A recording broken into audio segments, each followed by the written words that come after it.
Welcome to the PVN College podcast, where our goal is to grow students in the love and knowledge of Jesus Christ. In today's episode, we're going to talk about ministry bloopers. What do funny stories have to do with God's grace?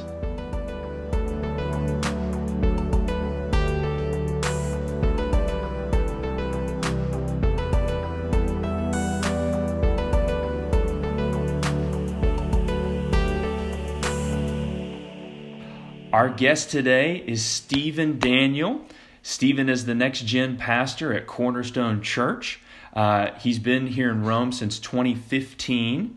He graduated from, and you're going to have to correct me on this, but we'll see. He graduated from Rhema Bible Training Center in Oklahoma. He has 2 kids, a wonderful wife named Pearl, and has been doing full-time ministry for nearly 20 years. So, Stephen, first of all, welcome to the podcast, bro. Hey, thanks for having me, Ryan. I appreciate it. Did I get that right? Is it Rhema Bible? It's Training Rhema. Oh. It's Rhema Bible. But don't worry, like Rhema word. It's Okay. Gotcha. Rhema Bible Training Center. Now, you're not from Oklahoma, though, right? No, I am from Detroit, Michigan, holding it down. What? Yes. Good for you. That is awesome. Now, how did you go from Detroit to Oklahoma to Georgia? Are you on the run from somebody? Or what's going on here, man? If I tell you, I have to kill you, Ryan. Certain secrets just need to stay in the past. But That's no, right. I born and raised in Detroit, graduated high school, went to Oklahoma for Bible school, went to Maryland after Bible school where I started ministry, was there for 15 or so years, and then we moved down to Georgia. It's all about following the Lord. Yes, yeah, good advice. Good advice for anybody, man. Well, okay, so today, this is one of the topics that I've been the most excited for.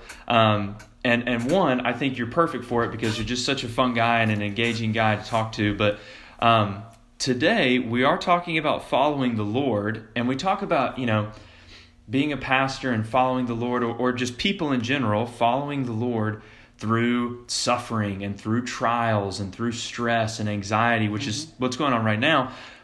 But there's also kind of a lighter side to this, right? Following the Lord through moments that it's just like, what is happening right now? Like, what is happening right now? And so I heard a podcast recently of a couple of my ministry heroes just talking about funny stories in their ministry, just like bloopers and crazy things happening in their ministry. And I thought, what a better chance for me to get one of my heroes and idols on here and talk about and talk through just funny, just crazy stories. And so now, have you been youth ministry / next gen ministry your whole ministry career? Is that what you've been doing? Yes, basically. Children and youth, my whole career. Okay, so you've got to have like some aspect. Yeah, okay. So you've got to have some like throw up on the floor stories or something crazy or just ridiculous things. So what I'm thinking is, maybe we each kind of we go through 2 stories a piece, or if you've got like 3 and it's like, man, I've got to tell this one, just lay it on me, that's fine. You good. But maybe just like a funny story and or like a ministry blooper from the past, and I don't know. So if you don't mind kicking us off, just tell, and we'll trade stories. Let's just talk through one funny youth ministry or children's ministry story. Just something crazy that's like, what in the world is going on here? Absolutely. Well, first of all, let me just say this. Yes. I do not recommend this for our young folks. Yes, and we are not speaking on behalf of our churches for this at all. Absolutely not. Got it. Absolutely not. Yes. All right, so I did this one trip with a bunch of teenagers. I think they're 8th or 7th going to 8th grade, and we're in Ocean City, Maryland. Okay. And I'm with my boys. We're just hanging out. Boys want to be boys. They're checking out the girls. Sure. They're play fighting and all that stuff. And we get into the water, and they decide it'll be hilarious if they go underwater and punch me as hard as they can. Oh. I mean, it was fine and dandy, right? So I was like, okay, you guys want to punch me? I'm going to punch you. And as I go down to punch this one kid, he bends down in the water as well, and I punch him right in the eye and gave this kid a black eye. I'm talking about a black eye. No way. Yes. Oh my gosh. I felt so horrible. Dude. I was like, I'm fired. My job is done. Yes. I'm never going to be able to do this again. Yes. You punched a kid in the face. I punched him right smack in the eye, Ryan. How old were you? How many years in the ministry was this? This was early. This was I was probably only 21 at the time. I was a young guy. You know, we do stupid stuff. Dude, if I had punched a kid in the face in the pool, I would have literally peed myself in the pool at that moment and just been like, it's over. Like, it's over. I'm done. So we got to hear how this resolves. So you clock this kid. How does the kid respond, and then how do the parents respond to what happened? So, first of all, me and the kid cracked up laughing. Like, we had one of the funniest. It was like one of those moments if we just sat there and laughed. I was like, I can't believe I just did that. He's like, I can't believe you just did that. And so we end up having to call his parents. Luckily, I had a great relationship with the parents. Like, when I say huge. That's one of my boys to this day. Wow. And great relationship with the parents. Yeah, I had to tell my boss. Yeah. How did your boss handle it? Because he knew our relationship with the boys, he was fine as well. Cool. I think my personality, not everybody can do this, but my personality, I tend to get away with some things. Yes. So I was afraid for my life. I wasn't afraid of my boss. I wasn't afraid of the boy. I was afraid of the parents because I know I had a great relationship with the parents, but you never know. You never know how parents are going to respond. This is their baby. Right. And because this is their teenage boy, they love me. They knew I only wanted the best for them. It was all good. Right. And especially it's so hard too as a youth pastor, like when you're away at a camp and you have to tell the parent that something's happened and the parent can't see what's happening, and like lay hands on it. Oh, that's the okay. So mine is similar in that it happened away at a camp. Okay, so we're at beach camp. Right, nothing good I was gonna say, ever. Take note. Who's listening? Pay attention to this. So true. It's never like, and we found a suitcase full of money and they just gave it to the church. No, not at all. Not at all. So this happened, and mine also. Take note, as Stephen said, was middle school guys, of course. Yes. This kid's in seventh. He's in high school now, but he was in 7th grade. And the way the beach camp that we stayed at was in cabins. You have bunk beds, okay? Oh yeah. And this kid was on the top bunk. It's classic youth camp stuff. He's on the top bunk, and the ceiling is like right here, okay? I mean, not literally, but it's pretty close. Yes, sir. And this kid, come to find out later, we cook dinner for him every night. We do it right. We treat them well. They're spoiled rotten. And this kid, come to find out, decided that he didn't want whatever we were serving them that night. And the only thing he ate for dinner was a sleeve of Oreos. That's all he ate. Oh, and we've got, we had like 40 people there, so I can't keep track of everybody's diet habits, Absolutely. Absolutely. So this kid, come to find out later, had just a sleeve of Oreos. He's been running around on the beach all day, playing basketball. His system is just exhausted. It's like 1 a.m. And I find out that this kid vomits in the cabin, but not only did he vomit, he was in the top bunk and projectiled onto the ceiling. He threw up. So my youth leaders who are in there, I get the knock on the door, and they come in and oh my gosh. They're like, hey, we'll refrain from names, of course. They're like, hey, so-and-so's thrown up. And I was like, all right, what happened, blah, blah, blah. And I can see that, I can see that they want to tell me something else, but they don't want to tell me. And I'm like, guys, just lay it on me. Like, let's just rip the Band-Aid off, just get over it. And they said, it's on the ceiling. And I was like, what do you mean it's on the ceiling? And so they had to move the bunk bed out of the way and clean it off. And and same thing, had to call the parents and tell them. And I just told them, he's thrown up. And the mom, of course, starts, not in a terrible way, but she's kind of freaking out because she wants to know what's wrong. Yeah, this is her baby. He is the youngest too, by the way. And so what's wrong with him? And then I come to find out he's only had Oreos for dinner, and I thought, well, okay, come on, guys. So lessons learned from that. Goodness. Yeah. So, and how do you learn your lesson from that? Do you now monitor? Do you have a checklist? Who's eating what now? We do tell. So I don't. use the name, but I do tell that story. And so as a way of saying, guys, you got to eat what we give. Or at least you put an apple in there. Like at least just help me out. Help me out in some way. Help me help you. Yeah. I don't want to call your parents and tell them this. And then so we do have chips and Oreos, but that's not all we have. Eat the real food, guys. Yes, absolutely. Nutrition is the message, I think. So anyway, but it ended up being fine. They were fine, and that is true for youth pastors.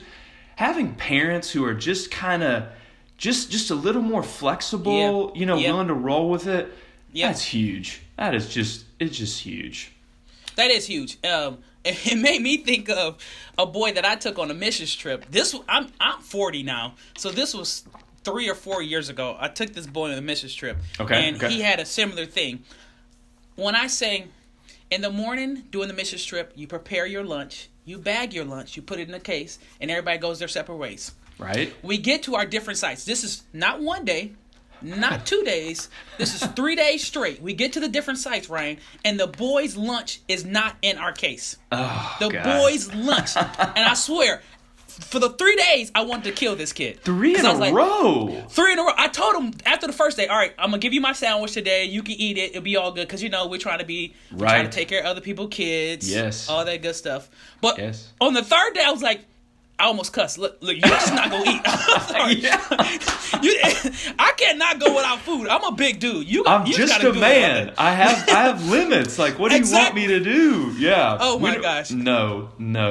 Where was he? Was he just a kid and he just absentmindedly forgot it?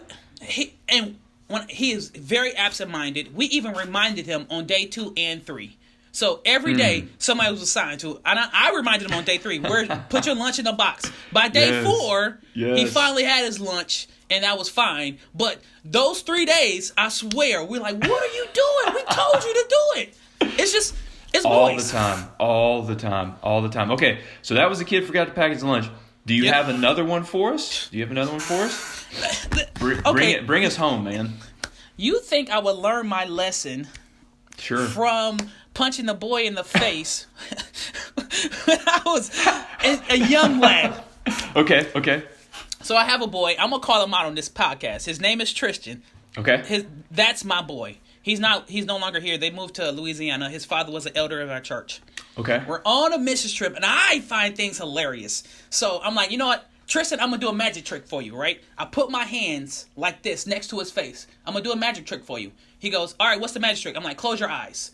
And while his eyes are closed, I say, this boy trusts me. What is wrong with him? And I put my hand back and smacked his face so hard. Oh, my gosh. It's not a blooper. It was just like, it was stupid. And I was like, I can't believe you trusted me. And I smacked him so hard, I left a red mark over his face. And then after I had done it, I felt remorse. I felt horrible. I had to call his parents, but I let him smack me back so that it would be more like even. Fair. Wow. I was like, I'll let you smack me back. It'll be more even. Blah blah blah. But I called his parents. His parents were fine. All that good stuff. Yeah. But it was just one of those moments.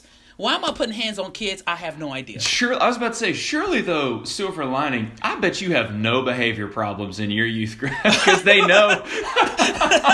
Because they know you're going to put the wood to them. Listen, hey, you come across... I may apologize afterwards, but somebody getting hit. This is just said. Don't misbehave. Steven slapped a kid, and then he moved. So we never... we never saw him again. That's a good line. I like that silver lining. Yeah. Absolutely. Yeah. Okay, so you got one? My other one is, this was, okay, so I interned in youth ministry at PVN while Bob Egan was the youth pastor. The legend, that's exactly right. And so he moves into a different position at PVN, and so I was promoted to youth pastor. Mm-hmm. This is I swear I think this is right.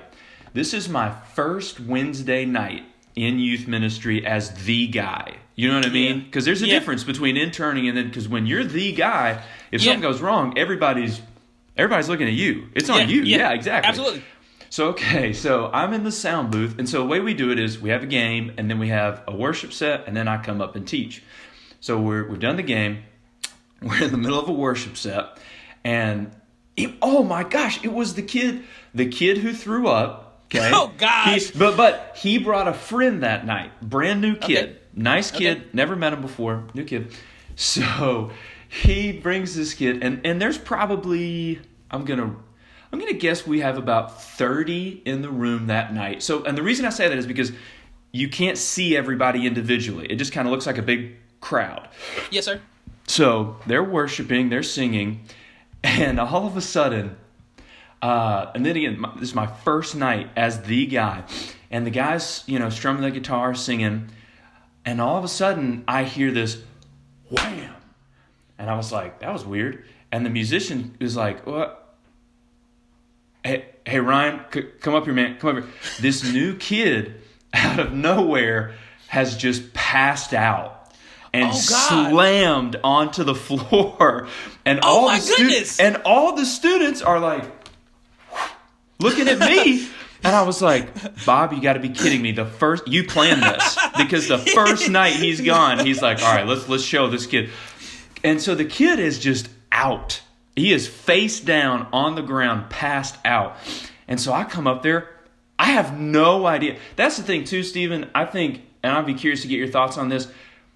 We're just kind of making some of this up as we go along. Oh, absolutely. You know what I mean? Like, absolutely. I've never had someone pass out in front of me before. So I go up there, and this kid is gone. He is out cold, and I'm thinking, all right, well, if he's not, and I'm kind of shaking him a little bit. And kids, and I mean, you got middle school girls starting to cry because they think this kid has been killed. You've got your Pentecostals who think he's just slain in the spirit at the moment, And so I look over. It's been like 30 seconds, and the kid is not responsive. And so I look up to my adult, and I'm about to raise my hand to tell him to call 911, and the kid just pops up. He just starts looking around. He has no idea what's going on, and I'm thinking, this is the craziest thing. I was literally about to kind of like holy water and like just to see what we were going to do. And he kind of snaps back into it, So they escort him out. The adult leaders escort him outside because I've got to get the kids, everybody's freaking out. So I've got to kind of get everybody calm. All right, we're all okay. So we go out there and sit with the kid for just a couple minutes, and he's back to normal. So we're trying to figure out what's going on. Well, I go back in to talk to the youth and kind of get everybody cool. And once I'm sure that the kid is okay, he's all right. And we've got him with our adult leaders. He's going to call his dad, et cetera, et cetera. And again, he's new, so I don't know who to contact. I don't know where to go. I don't know if he's got allergies. I have no idea. So I go back in and we calm everybody down. Well, turns out the kid had he didn't have breakfast, and he had like 2 pieces of pizza for lunch, and that's all he had. What is up with your kids and eating? I'm telling you, the nutrition is just, that's not, maybe this is a wake-up call for me. That's what this is. That's what it is. But he ended up being okay, and the dad was cool, and we talked several times. He was like, no, it's okay, it's not your fault, blah, blah, blah. So, and we got the kids, we just told the kids, everybody, breathe in, breathe out. He's fine. We're all okay. But my first night, I had a kid just pass out on me. Never happened since. Just the first night. Gracious. But it was crazy, man. It was crazy. Did it make you want to just go like, you know what? I'm done. I can't. I am done.